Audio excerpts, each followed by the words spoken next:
¿Qué harías si un hombre acaba con la vida de tu hija? La golpea, la asfixia y la viola. ¿Esperarías tan solo la sentencia de un juez? ¿O tal vez harías como Marianne Blachmeyer, justicia por sus propias manos? Hoy te cuento su historia. De ella se han dicho muchas cosas, pero hoy te cuento su verdad. La historia no contada de Marianne Blachmeyer, la mujer que hizo justicia con sus propias manos. ¿Qué tal? Soy Milagro Sofía y esta es una nueva historia que deseo compartir contigo. Te invito a que te puedas suscribir a mi canal, que le des clic a la campanita para que YouTube te avise cada vez que subo un nuevo video y que también me puedas seguir en las distintas redes sociales. Sin más ni más, arranquemos con la historia. Marianne nació un 3 de junio del año 1950 en Sarstedt, en Alemania. Vivió junto a su familia en una población llamada Lübeck. Vivió con su mamá, con su papá, pero la relación nunca fue buena. Para empezar, su padre era miembro confeso del Partido Nacional Socialista Alemán. Además, era militante de las famosas SS, quienes eran los escuadrones de protección, dirigidos por Heinrich Himmler, quien era la mano derecha de Adolf Hitler. Y por el lado de su madre, nunca pudo mantener una relación cercana con ella. En estas épocas, Alemania sufría una división tanto política como ideológica, ya que se encontraba dividida en dos facciones. Por un lado era la República Federal de Alemania, liderada y administrada por el Reino Unido, por Francia y también por Estados Unidos. Y por otro lado era la República Democrática Alemana, manejada por la Unión Soviética. ¿Y por qué te cuento todo esto? Para contarte la historia de esta mujer. ¿Por qué vendría al caso?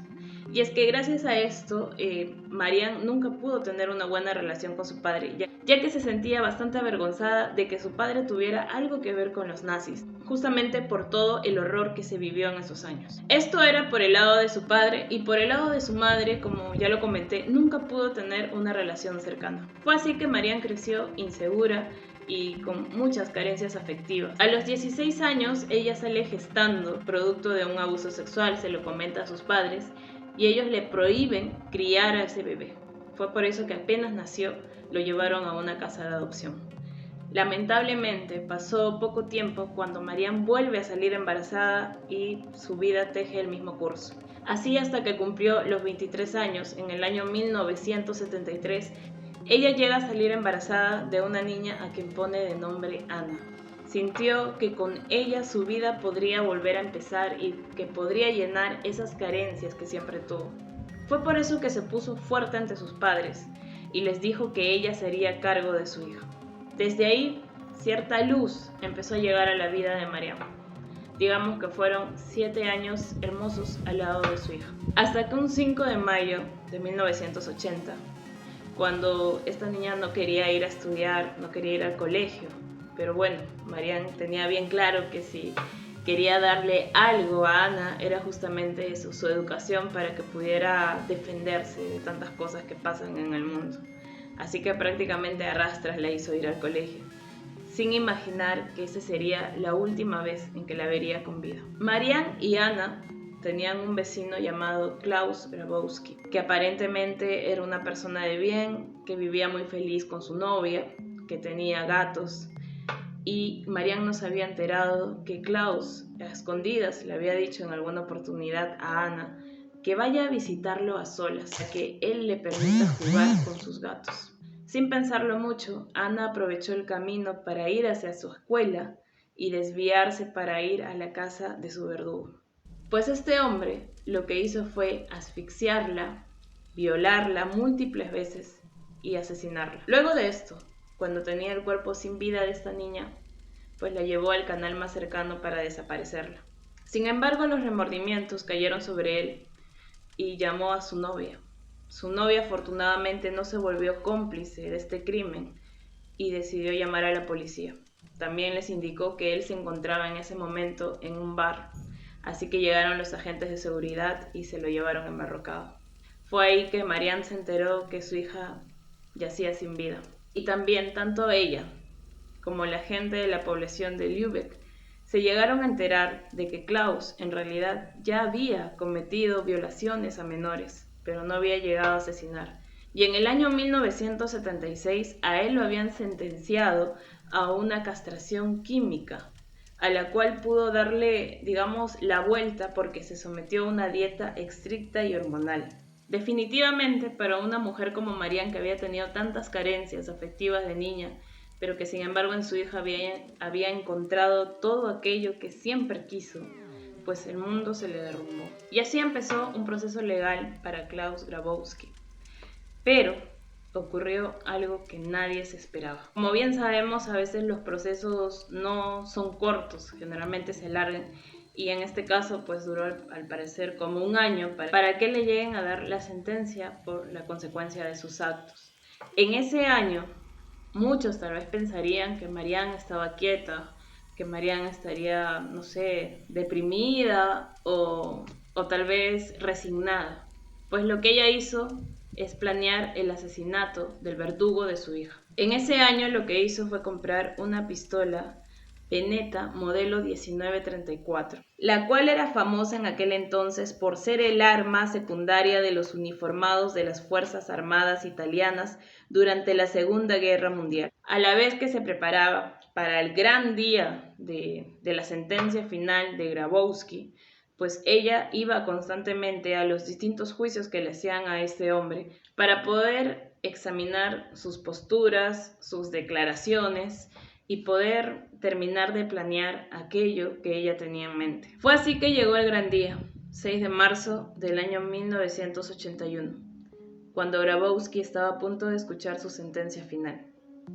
Estaba él, estaba el juez, uno que otro abogado, agentes de seguridad siempre en la puerta. Y de pronto Marianne iba ingresando, con un saco blanco, tal vez parecido a este. Iba caminando lentamente, llegando a estar en la parte posterior del verdugo de su hija. Tenía el arma que había comprado un año atrás, justo en el bolsillo derecho de su saco. En su mente, lo único que tenía era la idea de poder hacer pagar a este hombre todo el dolor que ella había sentido y que obviamente Anna también. Fue así que aprovechó el momento en que Grabowski y su abogado se pusieron de pie para escuchar la sentencia, para ella sacar el arma y dispararle 8 veces por la espalda. Lo hizo de una manera certera, salvo en el último tiro. En realidad fueron 7 tiros los que cayeron en su cuerpo. El último tiro terminó siendo fallido.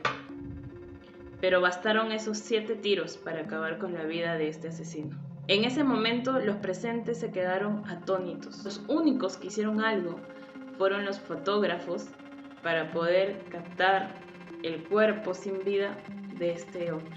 A Marianne la apresan y la sentencian a por lo menos 12 años de cárcel por el asesinato del hombre que violó y también asesinó a su hijo. Marianne trató de defenderse comentando que ella sufrió un trance justamente por lo que había vivido, pero no le bastó para poder liberarse de esta sentencia. Sin embargo, ella llegó a cumplir tan solo la mitad de ella. Muchas personas se levantaron en marchas para poder impedir que Marianne cumpliera con este tiempo en la cárcel. Sin embargo, hubo otro grupo que manifestaban que Marianne no había sido una buena madre porque tenía 2 hijos en su haber que había dejado en distintas casas de adopción. Fue por ello que, digamos que solo cumplió la mitad de la sentencia. Al salir de la prisión, pues Marianne definitivamente quiso buscar nuevos aires. Fue así que contrajo matrimonio en el año 1990 y llega a irse a vivir a Nigeria para tratar de olvidar muchas cosas que le sucedieron a lo largo de su vida y tratar de encontrar nuevos propósitos, imagino. Más adelante Marianne se divorcia y llega a irse a vivir a Italia, específicamente a Sicilia, y luego retorna a Lübeck, donde pasa los últimos años de su vida. Ella llega a morir a los 46 años de vida, en el año 1996. Alguna vez en algún medio de comunicación, cuando la entrevistan, le llegan a preguntar si existía alguna diferencia entre ella y el asesino de su hija, puesto que ella también asesinó a alguien. Y Marianne respondió lo siguiente: creo que hay una gran diferencia si mato a un niño y luego tengo miedo de ir a la cárcel de por vida. Lo mismo ocurre con la forma en que me coloco detrás de una niña y la estrangulo, que se desprende literalmente de su declaración. Sentí que algo salía de su nariz, estaba obsesionada. Luego no pude soportar más la visión de su cuerpo. Los restos de Marianne fueron enterrados en el cementerio de Lübeck junto al mausoleo de su hija. Se podría decir que desde ese momento ella en realidad descansa en paz. Tal vez el día que hizo justicia con sus propias manos no llegó a sentir la paz que buscaba. Muchos la criticaron, muchos la apoyaron, muchos la condenaron. Pero ¿tú qué hubieras hecho si hubieras estado en su posición? Es una pregunta que la dejo para ti. Muchas gracias por llegar hasta aquí.